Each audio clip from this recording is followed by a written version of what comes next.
Good day everyone, welcome to Wysol's Wisdom. My name is Nathan and today I'm going to be talking about magical names and the ego.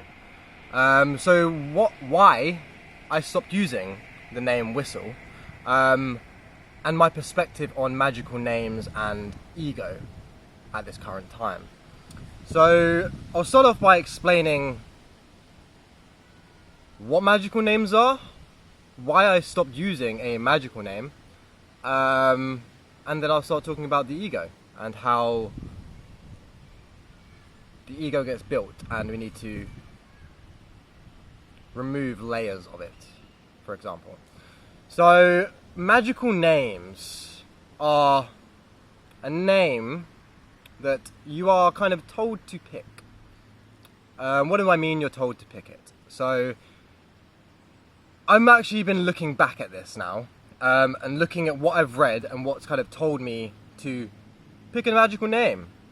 And I'm looking back at all the information I'm reading, and it's all what people call a right-hand path perspective.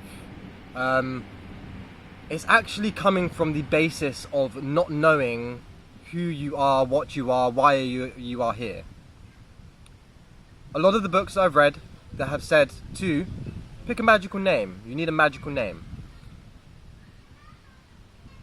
they're coming from that basis of lack of self-knowledge. They don't know why they came here, why they chose their name, why they chose their body, whether they're a feminine soul inside of a masculine body or a masculine soul inside of a feminine body. They don't know. A lot of people don't know things at the moment.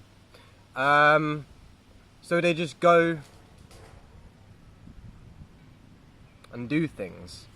I don't know where I was trying to get out with that. I'm going to try to stay very on topic because, as you may have watched my past videos before, I can get a bit off topic, but I'm going to try to stay as on topic as possible from now on without doing little tiny rants and stuff. Anyway, magical names, you get told to pick one from the right-hand perspective. So the right-hand perspective, for those that don't know what people mean by a right-hand path and left-hand path. Left-hand path is more self-devotion. Right-hand path is more external devotion. But the realization that people need to come to is everything is a paradox. So the external is internal. So when you devote to the external, you are devoting internally. When you devote internally, you are devoting externally. That is the big fat paradox of where the right-hand path and the left-hand path are going to intertwine and come together with each other. But the magical name part is names. They are imprints of sound. Okay?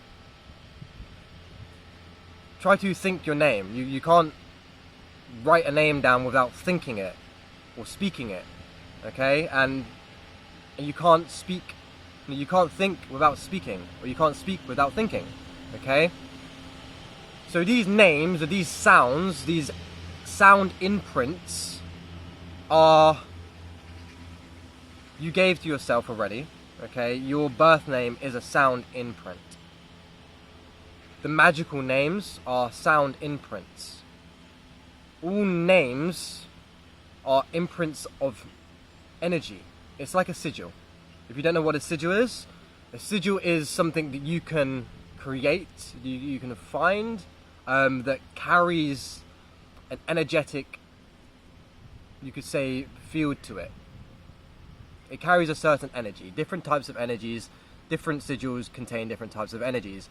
Hence why different letters contain different types of energies. An S does not feel the same as an M. Okay? Just looking at it visually, if you see an S, it does not give you the same feeling as the letter M. Okay? Each letter has a particular energetic archetype, you could say, that it corresponds to. You could see this if you study the 22 Hebrew letters. As you can tell, I haven't studied them in depth because I'm not sure how many numbers are there. But if you study like different ancient cultures and their scripts, sorry, there's like stones going into my feet. If you study like different ancient cultures and their scripts, you'll come to notice that all of these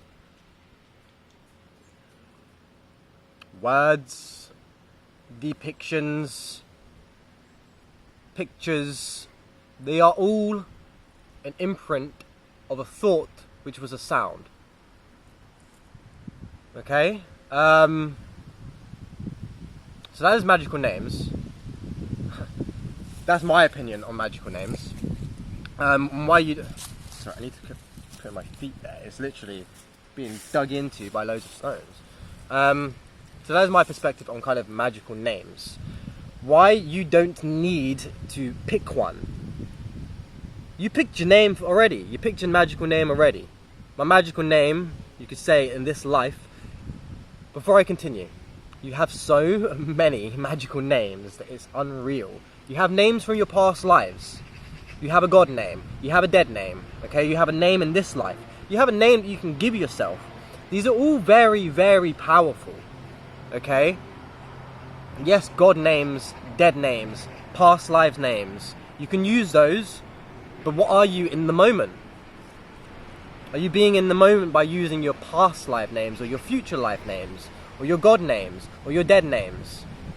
Are you being present? Are you being who you came here to be?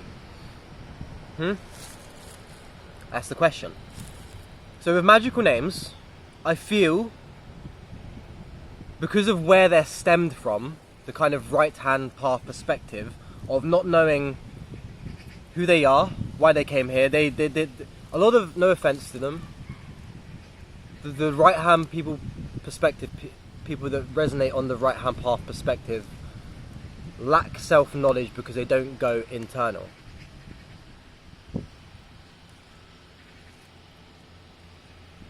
Kind of obvious. So they haven't gone through the process of letting go these egotistical layers that we place onto ourselves, which is called the act of involution. Okay, so the act of involution is the art of letting go of what is not you. Okay, so let's take myself for example. I did not let go of parts that were not me before I started to come into witchcraft. Okay, I was in the process of it. You could say I was on the spiritual journey since... You could say I was on a spiritual journey since 2011. I got serious and started to do practices like meditation in 2015. I forgot what I was saying. As I was saying, involution is the art of letting go of what is not you. So we've all placed these layers onto ourselves, these, I like to call them clothing, or these kind of masks that we put onto ourselves that we've had to, some of us have kind of had to like place onto ourselves for survival purposes. Again, myself for example, I have moved like 8 times in my life and had been in an equal amount of car crashes. So each time I moved houses and moved schools, I tried to become a new person, become something different, different than what I was before.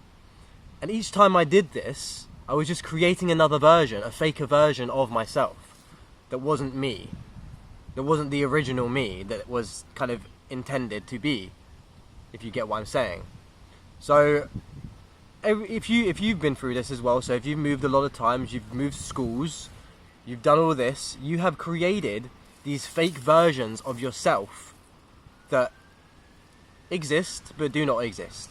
They are layers to yourself that you need to let go of, to remember who you are and what you are, what you come here to do.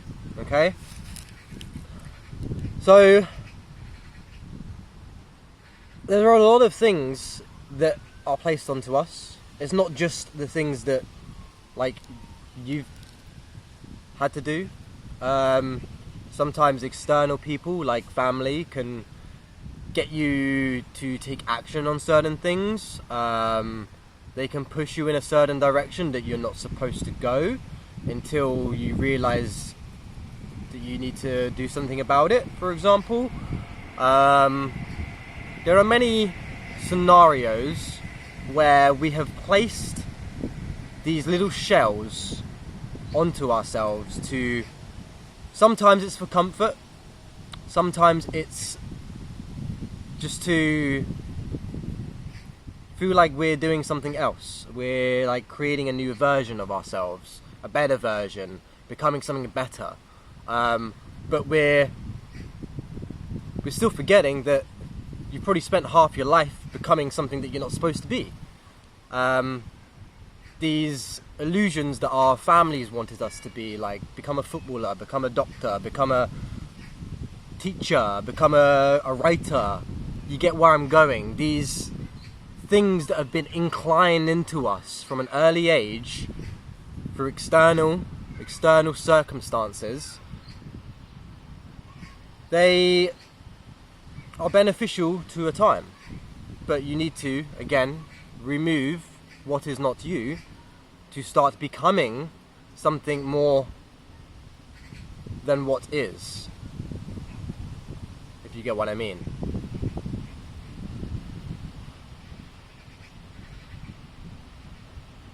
I think that is it for the video.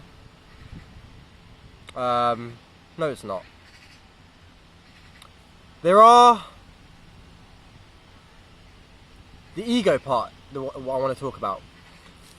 The ego is the sense of, there are kind of two layers to the ego, okay? There's like a good, you've probably heard this before, there's a good and bad ego. The bad ego is the ones that we're building up. These, I am this, I am that, I am this, blah, blah, blah. The good ego is the sense of self. The sense of awareness that you are present in the moment. You need this physical body to be a vehicle for the spirit that's inside. Okay? This thing is the ego. The body is the ego. Okay? You can't remove the ego. It's your biological, your underworld programming is what the ego is. The sense of self. The understanding of what you are in the present moment. Okay? The body. The biological programming is the ego. Okay? The superego is what you call the astrological programming. Okay? This is the what you call the higher self. The higher self ego. But the actual ego that you need to work with is the biological programming of yourself. The sense of awareness of self. Being present in the moment. Okay? That is the ego. But the ego that people get attacked with, that like, oh, you're egotistical. Oh, you're egotistical. Blah, blah, blah. Those people don't know what the fuck they're talking about the ego. Because when you have a sense of self, you should be pretty egotistical. Not egotistical as in a negative manner, but you should have a fucking strong sense of self. You are going to have a powerful sense of, I am God, motherfucker, and no one's going to get in, interfere with my energy. Okay? That is the type of energy that you will want to have, and you will kind of need to have. But the ego is the sense, again, the sense of I am. I am a witch. I am Wysol. I am a pagan. I am spiritual. I am whatever. You get what I'm saying. You're not those things. You are the biological programming and the astrological programming in the present moment, having its perspective. Okay, I'll probably add a little picture of what that looks like because it's pretty relevant. It's the three worlds with perspective in the middle. Your biological programming and your astrological programming combined together to give your perspective. Okay? But I think that is it for the video. Thank you for watching. I know I mentioned I was going to do a giveaway in my last video. I may need to delay that because I'm currently in the process of finding my own place to live. So I've got some things to sort out. But thank you for watching. Like, comment and subscribe, and I hope to see you next time. Peace out.